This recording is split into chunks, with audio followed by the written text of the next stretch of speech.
구약성경 이사야서 제6장 6절에서 13절 말씀, 우리 말씀을 생각하시면서 함께 같이 읽도록 합니다. 시작.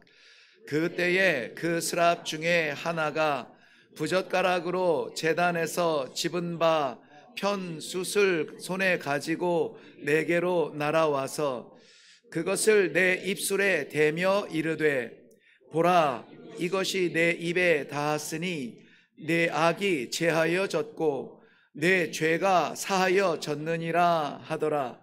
내가 또 주의 목소리를 들으니 주께서 이르시되, 내가 누구를 보내며 누가 우리를 위하여 갈꼬 하시니, 그때에 내가 이르되, 내가 여기 있나이다, 나를 보내소서 하였더니, 여호와께서 이르시되, 가서 이 백성에게 이르기를, 너희가 듣기는 들어도 깨닫지 못할 것이요 보기는 보아도 알지 못하리라 하여 이 백성의 마음을 둔하게 하며 그들의 귀가 막히고 그들의 눈이 감기게 하라.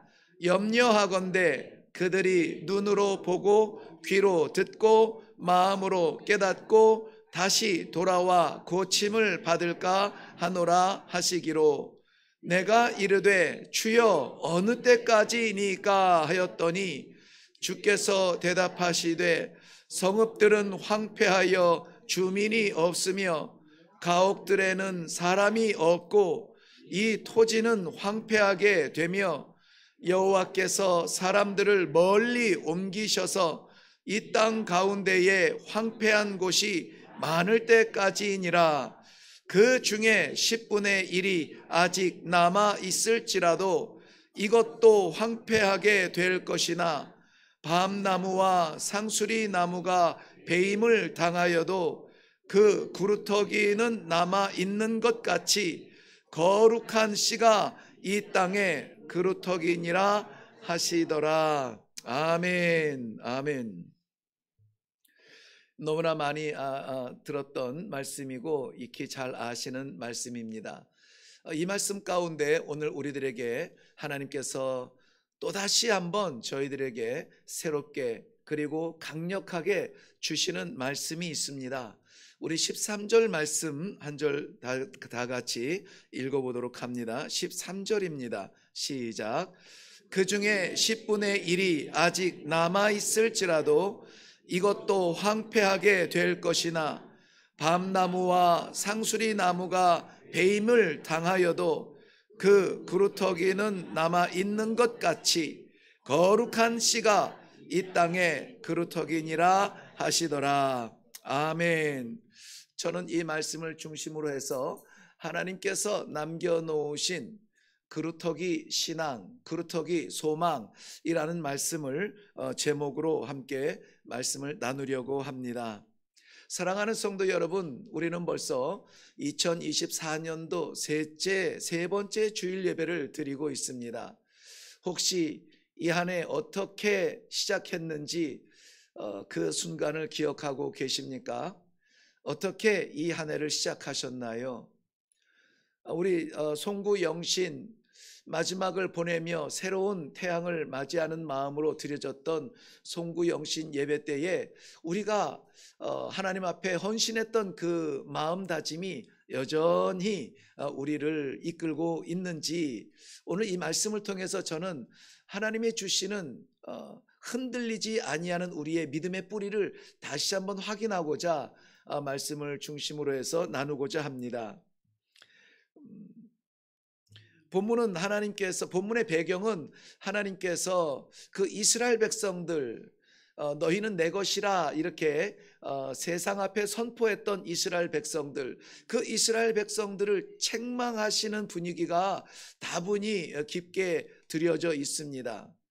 하나님께서 그의 사랑하는 백성들을 때리시고 또 때리시고 해도 뒤돌아서지 않는, 회개하지 아니하는, 돌아서지 않는 이스라엘 백성들의 안타까움을 보면서 오늘 이사야 선지자를 불러서 이 이스라엘 백성들이 돌아서지 아니하는 그 강팍한 마음을 어찌하면 좋으냐, 저들이 기필코 포기하지 아니하는 그 우상의 제사들 어찌하면은 좋으냐.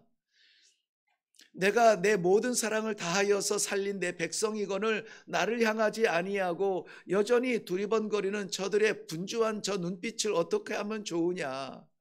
하나님은 망가진 그들을 그대로 두지 아니하시고 고쳐서 새롭게 하시고 살려서 하나님의 백성답게 세우시길 원하는 간절한 사랑의 마음을 오늘 본문에 담고 있는 것입니다. 그러므로 오늘 본문의 말씀은 어떻게 보면은 야, 쟤네들한테 이 심판에 대한 엄중한 경고를 좀 해라. 저들이 혹시 이 경고를 듣고 돌아설까 염려하는 마음이 있지만 그래도 괜찮아. 저들 가운데에서 다 쓰러지고 무너져서 그루터기 남을지라도 그것이 그들의 소망이 될 것이고 다시 나의 백성, 나의 나라, 나의 통치가 이루어질 것이다. 하나님께서 이 약속을 해주시는 사실은 소망의 말씀이에요. 우리 잘 알듯이 우리 16장 1절에 들어가서 보면은 우시야 왕이 죽던 해에 내가 본즉 그랬습니다. 우시야 왕이 죽던 해라고 말하고 있습니다. 우시야 왕이 죽던 해에 하나님께서 보여주고 싶은 것이 있는데요. 그것이 바로 그루터기라는 겁니다. 그 그루터기, 이 그루터기에 대한 의미를 먼저 좀 살펴보기를 원합니다. 대부분의 신학자들은 동일한 그루터기의 그 새싹을 이야기합니다. 저는 개인적으로 받은 은혜가 있어서 신학적으로는 어떨지 모르겠지만은 제 개인적으로 받은 은혜를 먼저 짧게 나누고 그리고 나서 이 성경 해석을 좀 같이 해보려고 하는데요. 그루터기라고 하면 우리가 이미 딱 떠오르듯이 그 풍성했던 모든 잎사귀 다 떨어지고 그 튼튼했던 줄기 가지 다 잘려버리고 나머지 그 밑둥을 우리가 부를 때 그루터기라 이렇게 말을 합니다. 세상에 잘 나가던 그 모든 자존감과 자신감들 다 깨어지고 밟히듯 무너져간 그 삶을 한탄하면서 거울에 비친 내 모습조차 보기 싫었던 그 시절에 하나님께서 만나게 하신 그 귀한 말씀입니다. 죽고 싶었던 그 죽음의 마지막 자리, 더 이상 소망이 보이지 않는 것 같은 그 자리에서 내가 존재하는 것이 아니라, 내가 살아가는 것이 아니라, 내가 뭘 할 수 있는 존재가 아니라 남겨놓으신 그루터기가 있다는 것입니다. 그 그루터기처럼 거룩한 씨가 이 땅의 그루터기라고 말씀하셨어요. 이 땅은 내가 살아가는 세상입니다. 살아가는 세상에 내가 의지할 만한 그 그루터기가 무엇이냐? 거룩한 씨라는 거예요. 그런데 아무리 둘러보아도 내 안에는 거룩함이 없었습니다.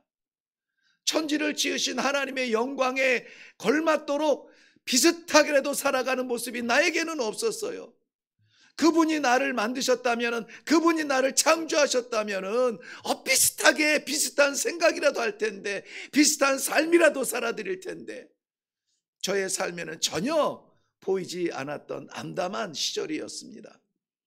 그런데 이 말씀을 저에게 허락하시면서, 그렇구나, 내가 살아가는 이 세상, 나를 존재케 하는 이 땅의 내 삶은 내가 견뎌내는 삶이 아니라 하나님이 남겨놓으신 그루터기가 있고 하나님께서 내게 허락하신 거룩한 씨가 있구나. 이 거룩한 씨는 단수로 보는데요, 이 거룩한 씨는 저에게 예수 그리스도밖에 없었습니다. 내가 신학을 할 수 있었던 그 배경도 예수 그리스도뿐이었습니다.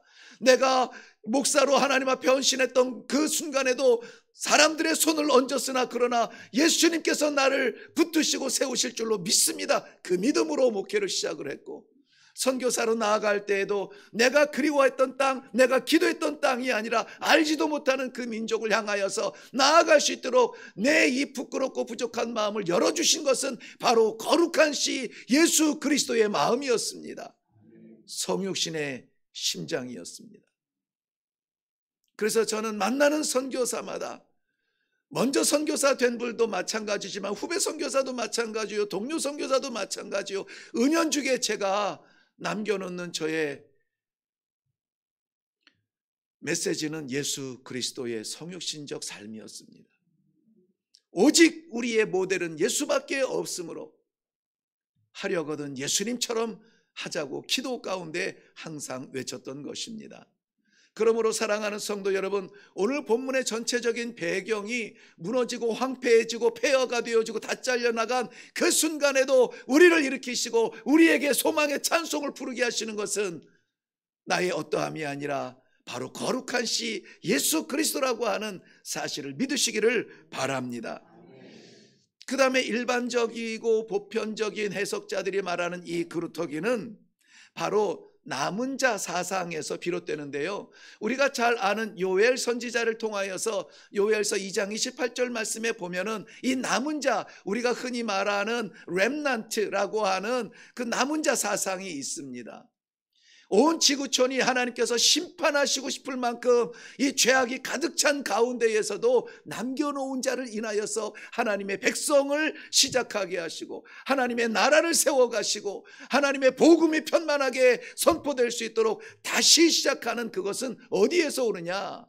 기적에서, 천재지변에서 아니고 남은 자, 즉 하나님께서 이 땅에 남겨놓으신 성도들을 말씀하고 있는 것입니다.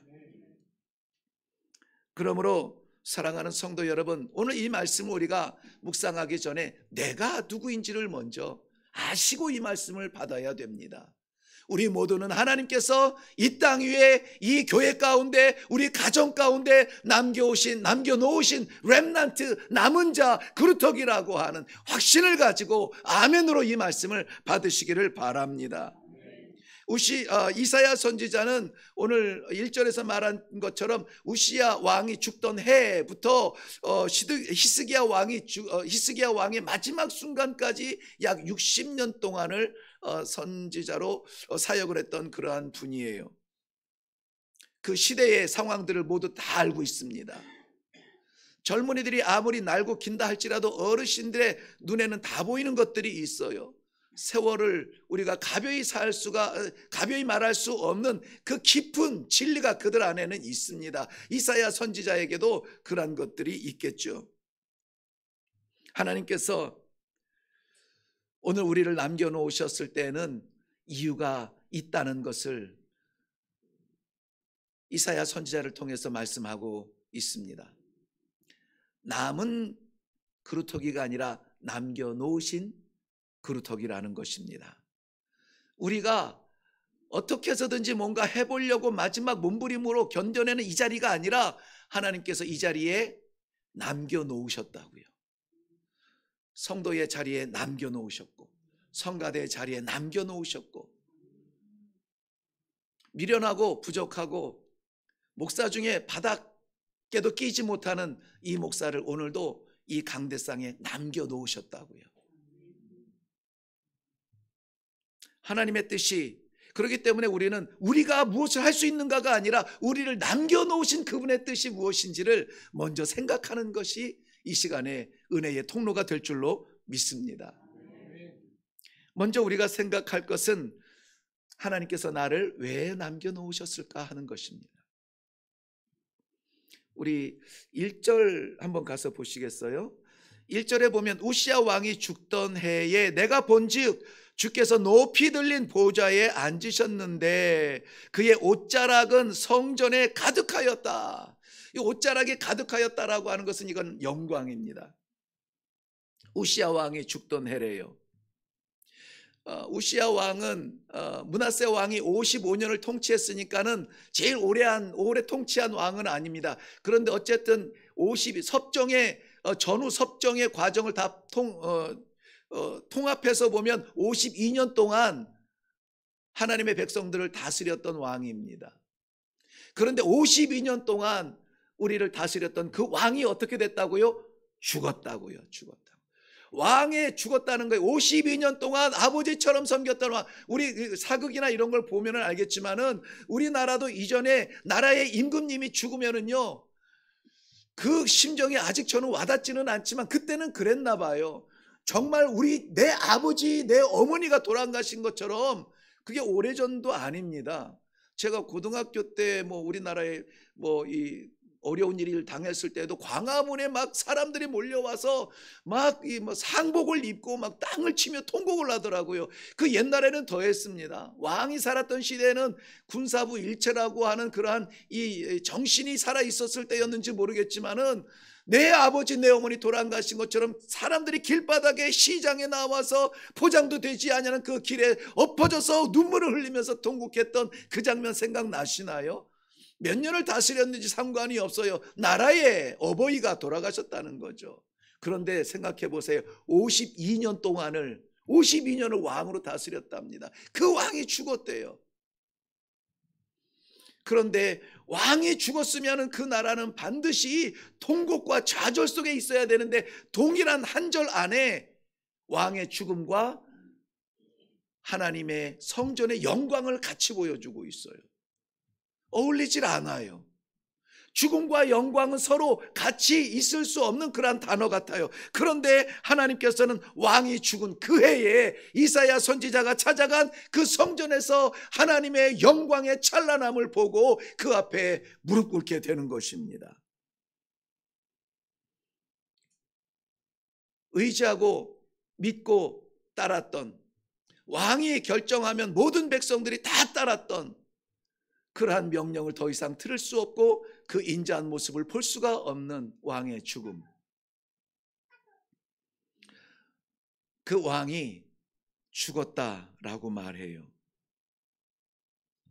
이 우시야 왕은 백성들에게는 특별한 왕이었을 수는 있습니다. 왜냐하면 그가 16살의 왕이 됐을 때 아무것도 모르는 어린 아이 같았지만 그럼에도 종교 개혁을 통하여서 그 모든 백성들이 이 우왕좌왕하지 않고 오직 하나님만 바라볼 수 있도록 그러한 종교 개혁을 일으켰던, 그래서 신앙의 그 길을 딱 다졌던, 방향성을 정했던 그러한 왕이에요. 그런 종교적으로만 이렇게 정립했던 것만이 아니라 주변의 자질구레한 나라들과의 전쟁에서도 승리하면서 우리는 이스라엘 하면은 이스라엘 남유다 북이스라엘 생각하면은 뭐 아수르나 애굽 이런 강대국의 조공을 바치면서 기웃거렸더만 생각하는데요.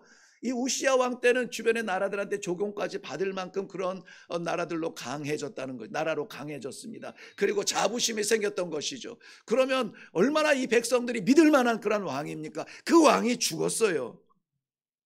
이 왕의 죽음을 우리가 가시적으로 뭐라고 표현하냐면 오늘 13절 말씀에 보면은 밤나무 상수리 나무가 잘려졌다라고 말합니다. 밤나무 상수리 나무는요 10m, 20m 막 이렇게 30m 자라는 그런 나무들이에요. 그런 튼튼한 줄기를 가지고 있습니다. 그 나무도 어떻게 돼요? 잘라집니다. 잘라져요. 밤나무 상수리 나무가 다 배임을 당하는데요. 남은 게 어디 있겠습니까? 화려하다고 남습니까? 울창하다고 남습니까? 태양을 가릴 만큼 이파리로 가득 찬 나무라고 남습니까? 아니래요. 오늘 말씀해 보면 다 배임을 당한다. 그런데 그 해에 이사야는 새로운 소망을 갖습니다. 어디에서요? 성전에서요. 성전에서. 왕을 잃어버리고 나서 선지자는 성전을 찾습니다. 그 성전에서 하나님의 사라지지 아니할 영광을 체험하게 되는 것입니다. 우리는 지난 2023년 완전하지 않은 충성의 모습으로 안타깝게 보내는 시간들이 있었습니다. 그래서 다시 한번 하나님이 기회를 주신다면은, 다시 한번 하나님께서 기회만 주신다면 한번 올해는 열심히 해보겠습니다 기도하며 시작했던 이 새해였고 우리는 지금 이 예배 자리에 있습니다. 우리가 뭘 좀 할 수 있을 것 같아서가 아니라, 뭘 좀 가지고 있어서가 아니라, 내가 의존했던, 내가 의지했던, 내가 붙들고 있던 그런 것들이 다 잘려나가고 다 무너지고 다 사라지고 다 죽어진다 할지라도 우리가 있는 이 예배의 자리는 그래서 소망의 자리인 것입니다. 시편 50편 51절 말씀을 15절 말씀을 다시 말씀합니다. 환난 날에 나를 부르라. 내가 너를 건지리니 내가 나를 영화롭게 하리라. 상황이 어렵고 난국에 처하면은 우리는 하나님 앞에 아무것도 없는 자처럼 좌절하고 어떻게 이럴 수가 있느냐고 고개를 들고 하나님을 찾습니다. 그 순간은 우리가 하나님 앞에 아무것도 아닌 존재처럼 하나님께서 찾을 수 있도록 기회를 주신 것이라 우리에게 주시는 신호라고 생각하시면 될 것 같습니다. 왜냐하면 성경에 등장하는 우리 신앙의 선조들이 다 그랬어요. 신앙의 선조들이 다 승승장구하면서 그렇게 영광을 하나님 앞에 올려드린 것이 아닙니다.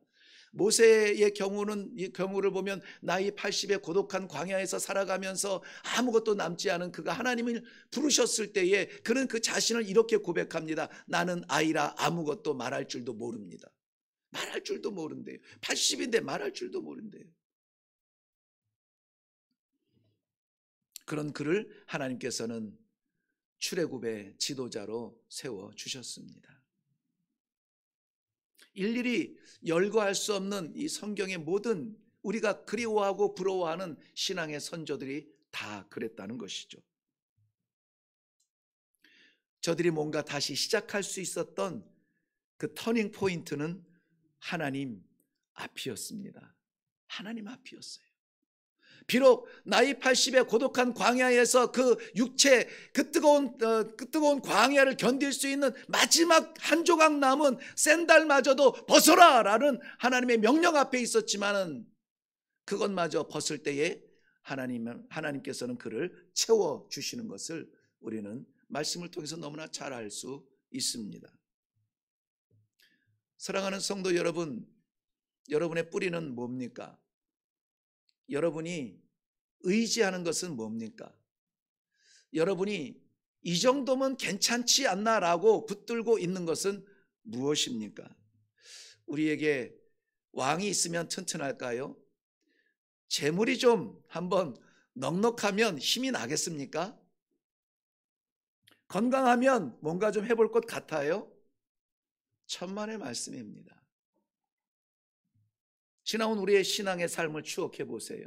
병들었을 때 한번 고쳐주시면 주일 한번 해보겠다고 간절하게 매달리며 하나님의 긍휼에 의해서 회복되었던 순간 하나님을 기억하셨나요? 그래서 그 이전에 병들었을 때의 삶과 지금의 우리의 신앙의 자리는 바뀌었습니까?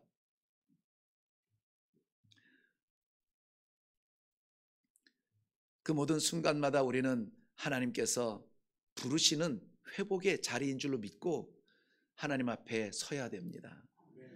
예배의 자리에 있어야 되고 성도의 자리에 있어야 되고 왕이 죽어도 밤나무 상수리 나무가 배임을 당하여도 하나님의 성전에서 그 영광을 찬양할 때에 비로소 우리는 살 수가 있습니다. 성도기 때문에 그렇습니다. 시편 1편 3절 이후에는 시냇가에 심겨진 나무가 시절을 따라 푸르고 무성하며 결실을 많이 맺는다고 했습니다. 우리가 가고 싶은 자리에 간다고 해서 열매를 맺는 것이 아니라 우리가 하고 싶은 일을 한다고 해서 열매를 맺는 것이 아니라 나무는 물가에 심겨지듯이 성도는 예배 가운데 하나님 앞에 뿌리를 내릴 때에 비로소 소망이 생기는 겁니다. 다른 것에서 소망이 없어요. 오늘 말씀의 제목이 뭡니까? 그루터기 소망이에요. 그루터기 소망이에요. 우리 장로님 안타깝게 기도하셨지만은 이 나라의 정치인들에게 여러분 소망을 두고 계십니까? 이 지구촌에 치고받고 싸우며 피 흘리는 전쟁 가운데 평화의 사자가 나타날 걸로 소망을 가지고 계십니까? 아니에요. 아니에요. 하나님께서 가지고 계신 소망은 성도밖에 없어요. 하나님 앞에서 기도하며 하나님을 의지하고 하나님을 바라보며 하나님의 영광을 찬양하는 성도 외에는 이 시대에 소망이 없다는 것입니다. 가정에 기업이 성공하면 소망이 될까요? 그 기업 때문에 밖으로 도는 우리의 남편들은 어떻게 합니까? 벌어다 준 돈으로 쇼핑하며 분주한 우리의 아내들은 어떻게 하면 좋습니까? 한 푼도 벌어보지 못한 아이들이 100만 원, 몇백만 원짜리 이것저것 사내라고 마치 은행 통장 두들기듯 엄마 아빠를 부르는 그 소리는 어떻게 합니까? 소망이 될 수가 없습니다. 우리의 가정, 교회는 또 안 그렇습니까? 성도가 하나님 앞에 믿음의 뿌리를 내릴 때에 소망은 시작이 됩니다. 이 한 해 동안, 아니 우리의 평생 동안 굳어졌던, 형식적으로 굳어졌던 그러한 모양의 신앙, 믿음에 의존하고 있다면 2024년 올해는 1cm라도 하나님 앞에 뿌리를 내리고 예배의 자리에 깊숙이 들어가고 맡기신 사명에 충성하고 내 삶을 한번 드려보겠다고 작정을 하며 하나님 한 번 쉬는 이 호흡, 하나님 찬송하는 일에 쓰임받게 하여 주시옵소서. 한 번 쓰면 사라지는 이 근육덩어리, 하나님 주의 섬김을 위하여서 한번 일할 수 있도록 기회를 주시옵소서. 한번 해보세요. 우리가 죽는지 우리가 사는지. 이 꿈을 가진 성도들은요, 삶이 이렇게 변합니다. 자신을 하나님 앞에 세우고 자신을 세우지 않고 하나님의 의 앞에, 정의 앞에 나의 모든 부끄러움을 회개하게 됩니다. 내가 하나님께서 남겨놓으신 이 시대의 그루터기, 복음의 그루터기, 생명의 그루터기 라는 이러한 사명감을 받게 되면, 소명감을 받게 되면요, 내 것이 왜 그렇게 전에 보이지도 않던 그 찌꺼기 같은 것들이 왜 그렇게 크게 보이는지, 이것 때문에 왜 그렇게 부끄러운지 몰라요.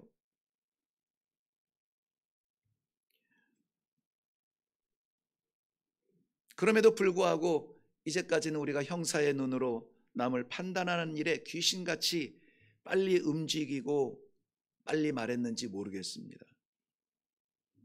그런데 하나님께서 이사야 선지자를 통하여서 그들이 아니라 나 자신을 보게 하는 겁니다. 오늘 4절과 5절 말씀에는 성전에 하나님의 영광이 충만하기 때문에 자신의 가십거리 설 자리가 없는 이사야 선지자를 봅니다. 이럴 때 이사야 선지자는 이렇게 토합니다. 화로다 나여 망하게 되었도다. 나는 입술이 부정한 사람이요 나는 입술이 부정한 백성 중에 거주하면서 만군의 여호와이신 왕을 배웠음이로다. 왕이 죽었는데 왕을 배웠대요. 이 왕은 죽고 사는 왕이 아니라 생명의 영원하신 하나님, 그 왕을 말하고 있습니다. 영원하신 왕의 왕 하나님을 배웠다는 것입니다. 이사야 선지자가 여호와 하나님 앞에 서니까 자신의 부끄러움이 얼마나 크게 보이는지, 화로다 나여 망하게 되었도다. 이 망한다는 말은 죽는다는 말이에요.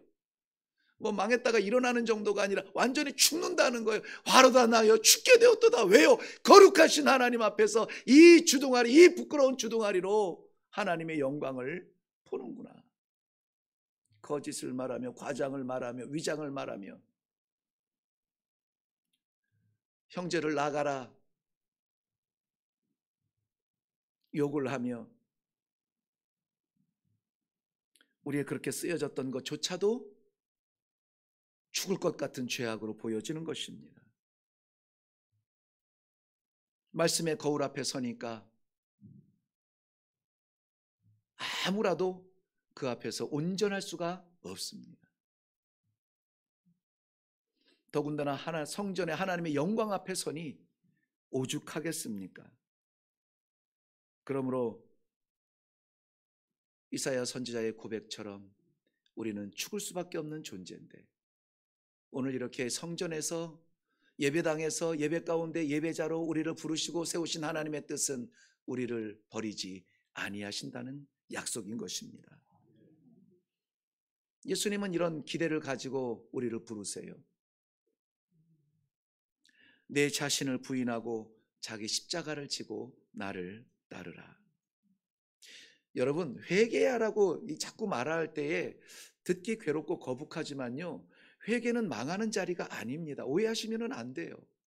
내가 내 부끄러운 말하기도조차 부끄러운 그런 껄끄러운 이야기들을 쏟아내고 그런 것들을 회개하는 것은 망하는 자리, 심판하는 자리, 죽이는 자리가 아니라 새롭게 되는 기회의 자리라는 사실을 믿으시기를 바랍니다.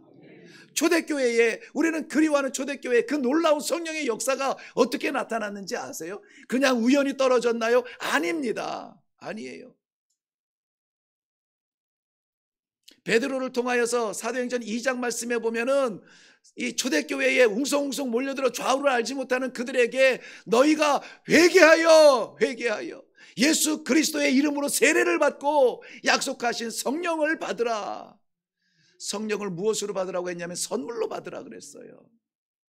그러니 성령은 그냥 주어진 것이 아니라 하나님이 선물을 주고 싶어서 죽겠는 거예요. 이 아이한테 부어주고 싶은 거예요. 이 교회에 부어주고 싶은 거예요. 이 삶에 채워주고 싶은 거예요. 어떤 사람이었습니까? 회개하는 사람이었어요. 잘난 사람이 아닙니다.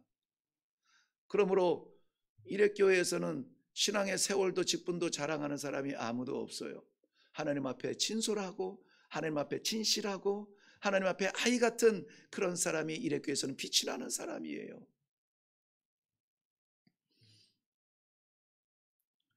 우리 하나님께서 오늘도 저희들에게 약속의 선물을 부어주시기 원하셔서 우리를 부르시는 줄로 믿습니다.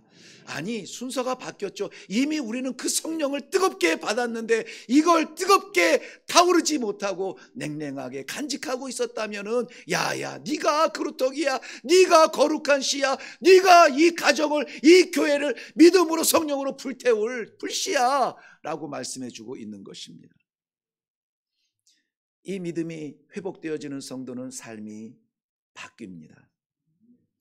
오늘 8절 말씀을 보세요. 8절 말씀을 보면 내가 또 주의 목소리를 들으니 주께서 이르시되 내가 누구를 보내며 누가 우리를 위하여 갈꼬 하시니 그때에 내가 이르되 내가 여기 있나이다 나를 보내소서 나를 보내소서. 내가 여기 있나이다 나를 보내소서. 주를 위해서 뭔가 할 수 있을 것 같은 소망이 생기는 거예요. 나는 이제 끝났다고 말할 사람은 없어요. 그거는 마지막 호흡이 넘어갈 마지막 호흡에 하세요. 지금은 우리가 주를 위하여서 무언가 할 수 있을 것 같은 이러한 뜨거운 가슴이 타올라야 됩니다. 주를 위하여 내가 무엇이라도 쓰임받기를 원합니다. 주님 나를 보내소서 나를 보내소서. 이것이 우리의 가슴에서 목사님이 말씀 가운데 시켜서 억지로 하는 것이 아니라 우리 가슴에서 솟아나야 돼요. 그러한 생각이 그러한 뜨거움이 우리 안에 지금 있어야 돼요. 이 말씀을 받는 순간에도 없다면 이 예배 시간 지나면 생겨날까요? 생겨나지 않습니다. 지금 혹시 나에게 주시는 말씀인가?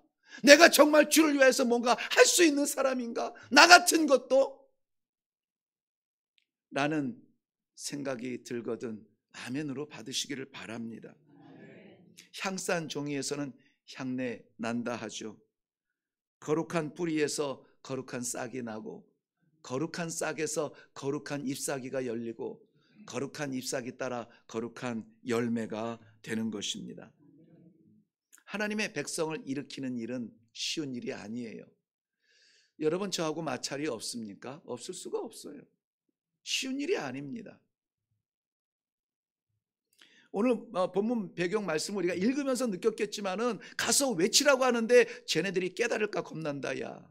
알아들을까 겁난다 야. 왜요? 아직 때가 안 됐는데 지금 이 한마디에서 깨달으면 안 되는데 하나님께서 그들을 완전히 찌꺼기까지 다 깨뜨리고 그리고 하나님 앞에 우리는 아무것도 아닙니다라고 말하는 그 순간에 하나님이 불러주실 때에 그들이 하나님밖에 없습니다 찬송할 텐데 깨닫지 않을까 염려가 된대요. 그러니 선지자가 가서 이 말할 때에 이 백성들의 강팍함이 어떤 정도인지 우리는 아시겠죠. 즐거운 일은 결코 아닐 겁니다. 고달픈 일일 것이고 환영하는 사람도 없을 수 있습니다. 외면당할 수 있습니다. 알아주지 못할 수도 있죠. 그럼에도 불구하고 이사야 선지자는 이렇게 고백하는 겁니다. 내가 여기 있습니다. 나를 보내주소서. 한국의 목회가 선교지보다 재미있을 것 같아서 한국의 목회를 시작하지는 않았습니다. 상현동에 있는 일획교회가 선교지보다 괜찮아 보여서 순종한 것도 아닙니다. 그저 보여지는 아름다운 그림, 선교지에서는 상상도 할 수 없는 이 좋은 의자들과 깨끗한 환경, 이런 것들이 아니라 하나님의 생명을 담은 성도들, 그 생명을 감추어 두지 않고 날마다 감사와 감격으로 이 복음을 알지 못하는, 여전히 복음의 이 밖에서 버려져 있는 이 땅의 모든 민족들을 위해서 기꺼이 남은 힘, 기꺼이 남은 저력, 그 힘을 다하고 그 힘든 길을 주님 제가 여기 있습니다, 주님 저를 보내소서 라고 말할 수 있는 믿음의 사람들을 향한 아버지의 이 말씀, 이 땅의 그루터기다. 나는 이 말씀에 순종해서 시작되었던 목회였습니다. 예수님께서는 아직도 자기 자신이 누구인지 잘 알지 못하는 그 누군가를 위해서 이렇게 말씀하셨습니다. 내가 진실로 진실로 너에게 이르노니 한 알의 밀이 땅에 떨어져 죽지 아니하면 한 알 그대로 있고 죽으면 많은 열매를 맺느니라. 저는 왜 그 당시에 신학교를 섬기던 아버님이 당신이 섬기던 그 신학교를 오지 말고 그 한국 성서 신학교라고 강태국 목사님이 섬기시는 그 학교를 가라고 했는지 그때는 몰랐어요. 그냥 아버지가 장학금 좀 아껴 보려고 그렇게 해서 나를 보낸 줄 알았어요. 그런데 거기에서 제가 공부하면서 이 미랄 사상, 하늘의 미랄, 예수님의 성육신 사상을 그 강태국 박사님을 통하여서 새기게 되었고, 평생 제 신앙의 색깔이 되었고, 우리 온공연 선교사님도 동일한 시절에 동일한 교훈을 새겼던 사람이라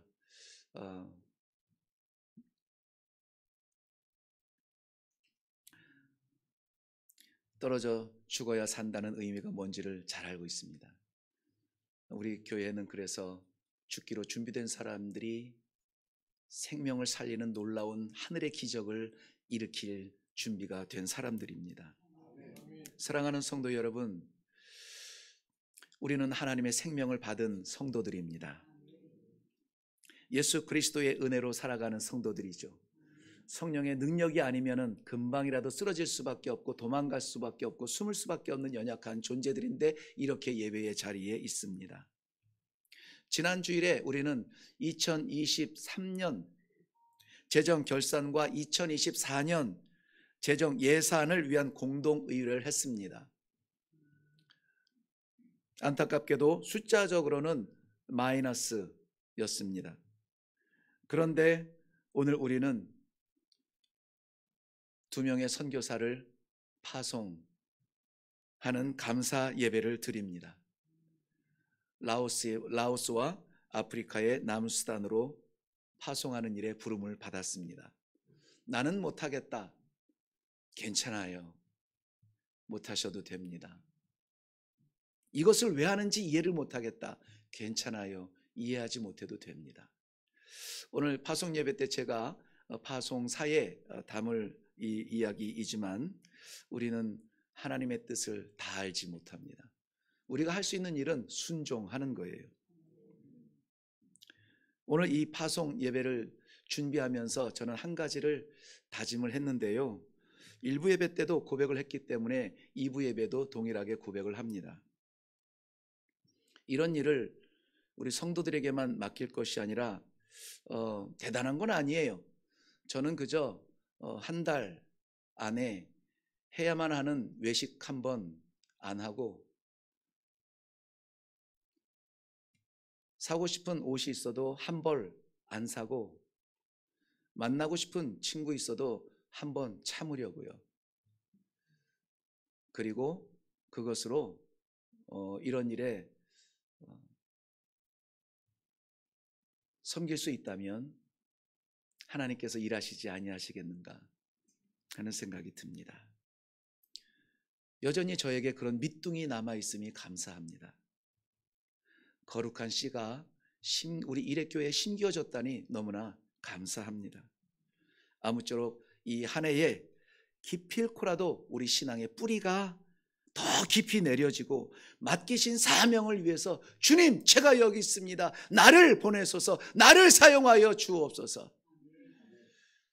헌신의 나무가 더 굵어지고, 그래서 하나님의 나라가 회복되어지는 일에 더 우리가 가장 앞자리에 뛰어나가 쓰임받는 아름답고 멋진 일회교회 성도들 되시기를 주님의 이름으로 축원합니다. 기도하겠습니다.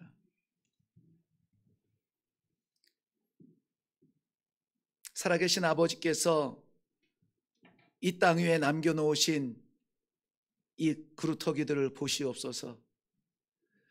이 한국의 정치를 전쟁하듯 손가락질하지만 그러나 기도의 자리에 남겨놓으신 이 그루터기를 보시옵소서. 교회를 위해서, 가정을 위해서 남겨놓으신 마지막 거룩한 씨, 이 성도들을 보시옵소서.